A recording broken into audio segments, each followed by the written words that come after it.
Hello and welcome to Norwood News. Today is Friday, February 21st, and I'm your host, Brian Boudreau. One of the great traditions in high school sports is the Senior Day celebration, where senior athletes and parents are honored by their schools, teammates, and the crowd. This year, senior hockey players Jenna Mazzola and Joe DeBlasi gave a pair of special performances on the ice.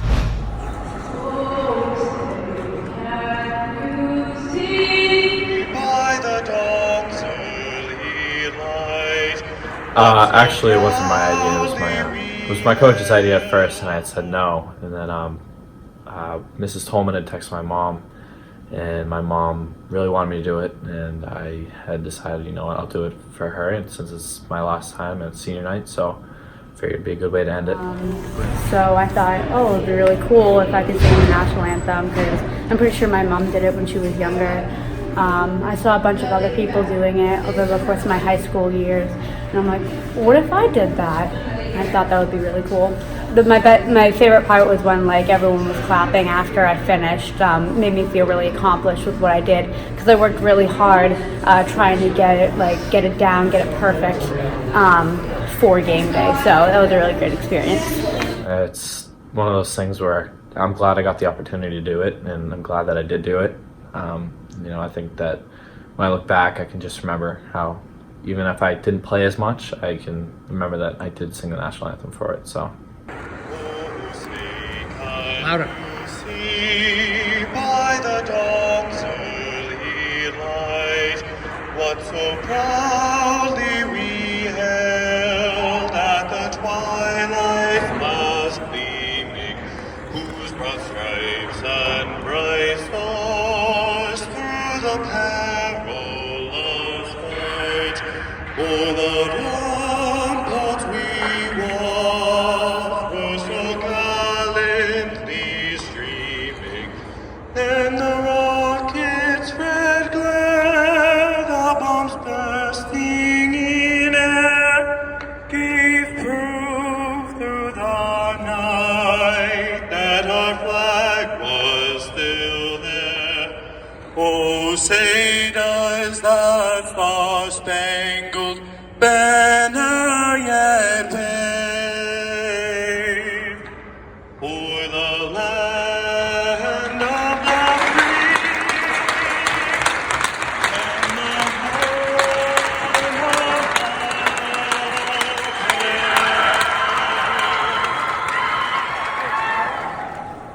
home of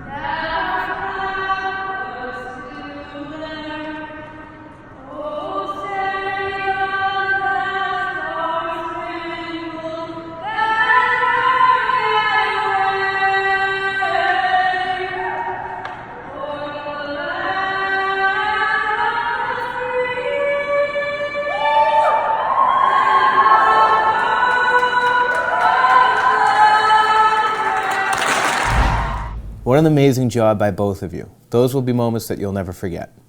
And with it being vacation week, the police department is making good use of the empty high school.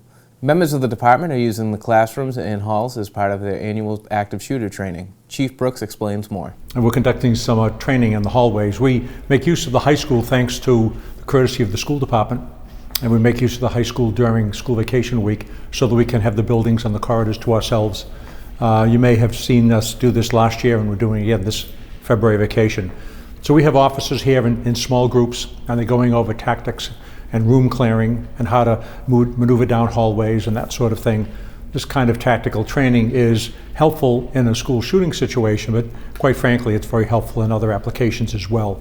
All of the training that's being done here is by our own internal staff. They're firearms and tactics instructors.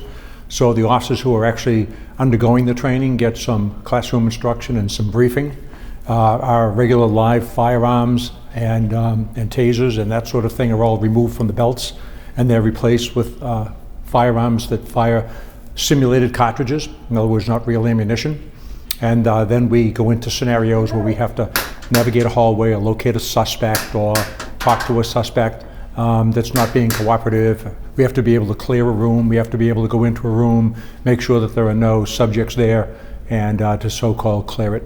So we're doing 3 sessions a day during school vacation week. So we had a session this morning. This is Tuesday. Now we have a session in the afternoon. We'll be here in the evening as well. And we have to do it that way because the training is so hands-on. The groups really have to be very, very small. So again, if you see cars outside the high school, if you see our marked radio cars out there, there's nothing wrong here. We'll be here for the week. Officers will be rotating through.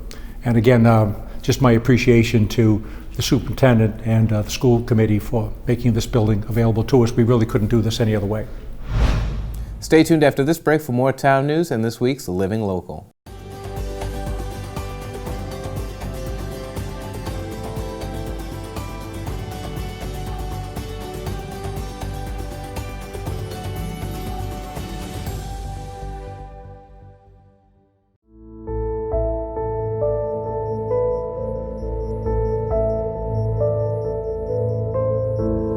Norwood.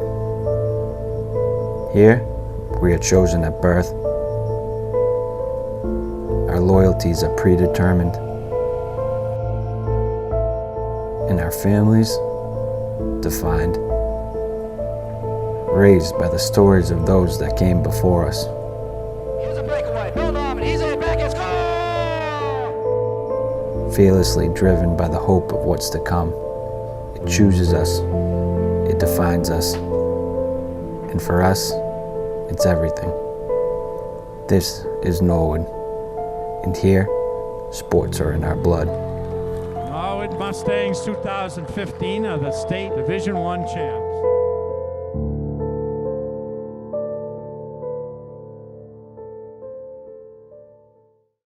Welcome back. As you may have noticed, there have been several coyotes spotted in the area. It is mating season for coyotes, and Animal Control Officer Henry Sequeira has some important information about these creatures that you should take note of. When you see a coyote, no matter where you run into them, what you want to do is make as much noise as you can and make yourself look big. So whether you put your hands up and throw things at it or whatever, just make the animal uncomfortable. Right now, February is their mating season, so you tend to see them a lot more often than you normally would. And when you don't see them doesn't mean that they're not there. They tend to come around and they'll see, if they see a small animal, somebody's pet, they will come back numerous times and they watch what the animal does and what the owner does. And they're opportunists, so they'll take advantage of grabbing a small dog or a cat. So you've got to be very careful. Brazilian Jiu-Jitsu is becoming more and more popular all over the world. It teaches you discipline and self-defense, and if you want to learn, it's right here in Norwood on this week's Living Local.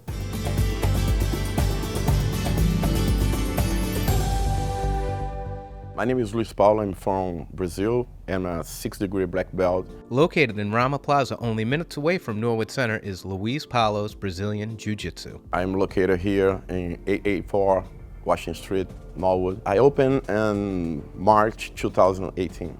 Luis explains the popularity and importance of Jiu-Jitsu in Brazil. The Jiu-Jitsu in Brazil is famous just like soccer. And here, you'll be like American football, you'll be the Jiu-Jitsu in Brazil. I started with it, I was 13, and I was the last one to start. It was like 41 years ago. I think it's about self-defense, and then in the future they think about compete too. Luis also prepares his students to go to tournaments to compete with individuals from across the country and across the world. I like to prepare them to go to the tournament. I realize what they think he does better, and then I kind of prepare his game.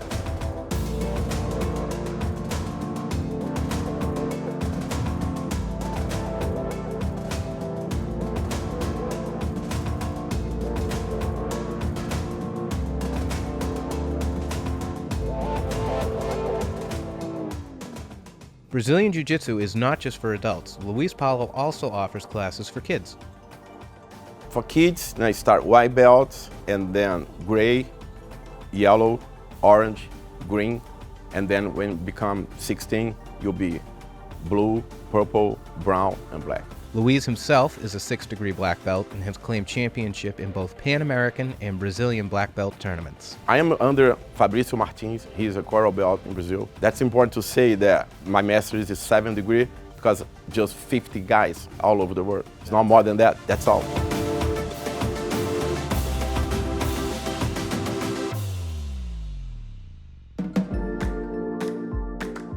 To find out more about Luis Paulo Brazilian Jiu-Jitsu, you can follow them on Facebook, Instagram, or check out their website.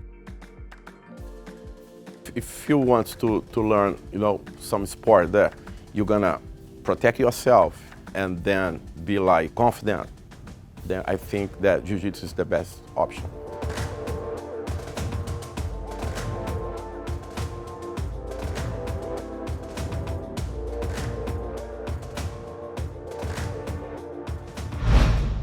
Stay tuned after this break to find out what is happening in your local government.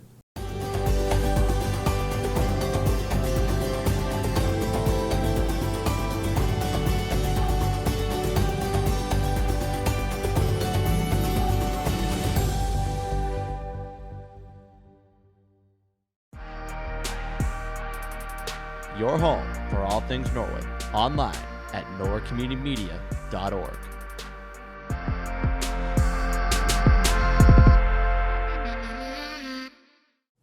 Welcome back to Norwood News. A representative from Olivio's Grill appeared before the Selectmen as part of a continued show cause hearing from August of 2019. Unfortunately, we have not entered into an agreement yet. We are still trying very, very hard to do that. As I'm sure you're aware, there's been a downtick in the industry, and we're making full efforts to try to find a buyer or even a transferee. So I would suggest an additional 6 months, if that would be acceptable for the board. I appreciate your honesty. It appears like there isn't. I think I'm just thinking out loud here, and I'll go along with my colleagues, but I'm really thinking, Councillor, we're at the end of the line here. 13 months in a robust economy, it just looks like something that's not going to happen. The board has given Olivio's 1 week to voluntarily surrender the liquor license rather than revoke it, which will go against their record with the ABCC. The Selectmen also received an update from Recreation Superintendent Travis Farley. Mr. Farley briefed the board on some upcoming activities happening at the Civic. The next Board of Selectmen meeting will be Tuesday, February 25th. The Norwood Conservation Commission met this past Wednesday for a little under an hour. Lots of decisions were made, including 3 orders of conditions. 2 were continued to the next hearing. However, the Bowler Engineering Order of Conditions on 83 Boston Providence Highway were approved. The board also approved a notice of intent of Lot 5, Brook Street. Earth Day was discussed and will continue to be discussed at future meetings, and the conservation agents and treasurers' reports were given. The Conservation Commission will meet again on Wednesday, March 4th. The Permanent Building Construction Committee gathered Thursday evening. The group discussed the Community Preservation Committee letter from Joe Greeley and the cost of air circulation for the chapel project and potential budget concerns. They still await stamp drawings for a building permit and a quote for the budget on an elevator repair cost. The PBCC will meet again in the coming weeks. For complete government coverage, tune into the NCM Government Channel or watch it on demand at norwoodcommunitymedia.org. Stay tuned after this break to find out what is happening in your schools.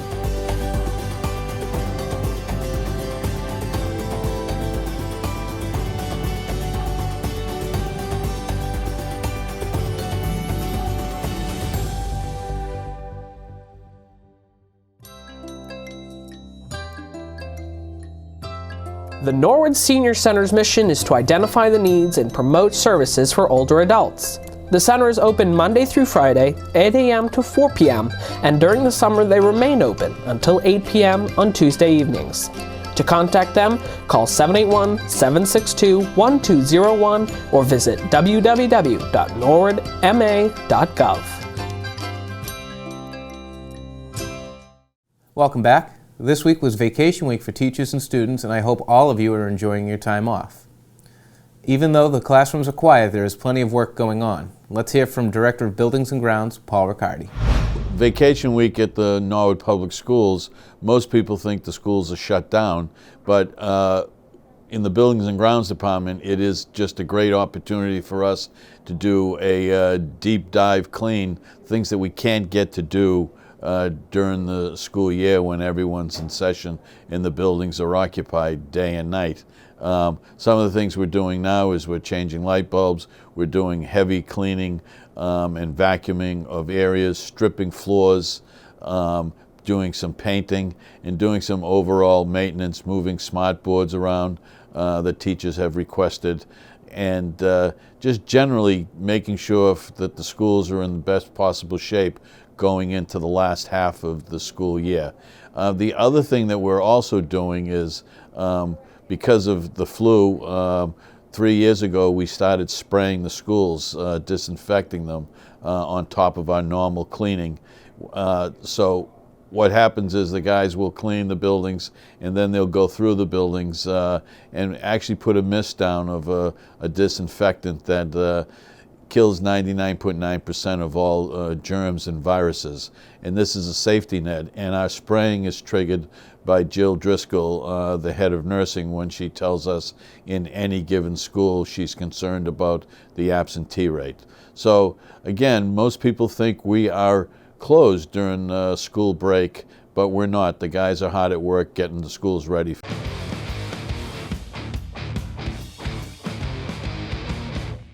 Hello everybody and welcome into the sports update for this week. My name is Brian Dunn and we lead off this week with the big news hot off the presses. It's tournament time here in Norwood and the seeds have been announced as of this morning.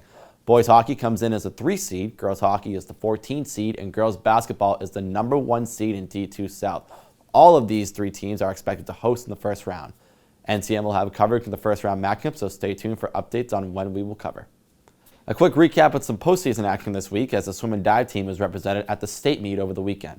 Boys 200 free relay, girls 200 medley, 200 free, and 400 free relays were all competed, including a record-breaking 8th place finish for Hannah Abrams. Gymnastics also sent Jillian Olbrys, Lizzie Broderick, and Marion Pastor to the individual state meet, so Norwood is all over the map this tournament season.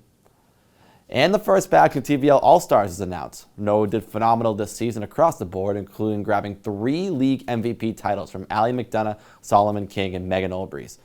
We'll have more to come on that, so stay tuned next week to find out more. And we end this week's sports update with an incredible story of a group of young kids who take the patience and precision of free throw shooting to the next level. Let's hear from our state champion free throw shooters on their journey to the regional championship in the Elks free throw hoop shot competition. The art of the free throw shot is one that takes time and practice to master. For 3 Norwood kids, however, they have free throw shot their way into the regional round of the Elks hoop shot competition and will represent Team Massachusetts. So my mom got an email from it and then she told me to go and be nice to get some free throws in. And then so we went to the Savage and we shot the free throws. So if you won, then we'd go to another place in Hudson. And then so we went there and then we won again. Then we went to somewhere up in Massachusetts in North and we won there, and now we're going to Maine. With all competitions, there's always nerves, but as these contestants will tell you, it's about the excitement as well. I was a bit nervous, but then I just got up there, bang them. A little bit, yeah. My body is shaking a little bit, but.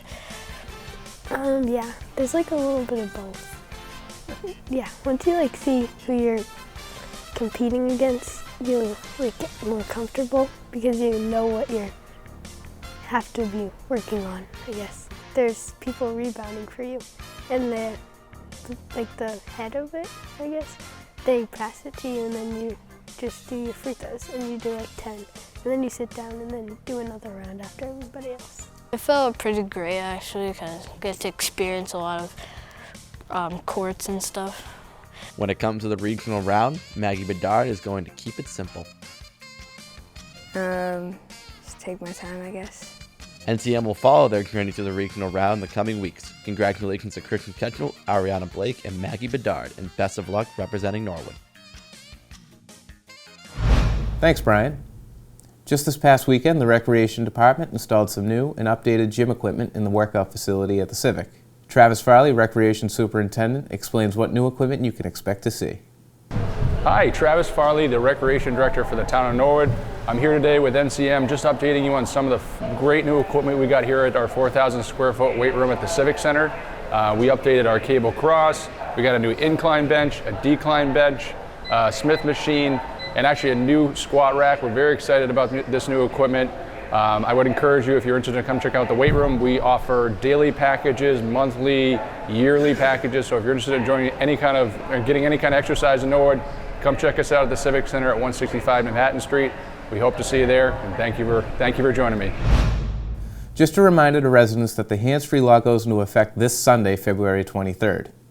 Drivers may not touch or hold a mobile electronic device except to activate or deactivate hands-free mode. Talking, texting, and other tasks such as entering an address into your GPS system may only be done by voice command. Actions may only be completed by a single tap or swipe unless your car is parked. The first offense will result in a $100 fine. The second offense will result in a $250 fine, plus mandatory completion of a distracted driving educational program, and a third and subsequent offenses will result in a $500 fine, plus an insurance surcharge and a mandatory completion of a distracted driving educational program. Well, that's all for Norwood News. To stay up to date with Norwood Community Media, follow us on Facebook, Twitter, and Instagram. As always, thank you so much for watching. Have a great weekend.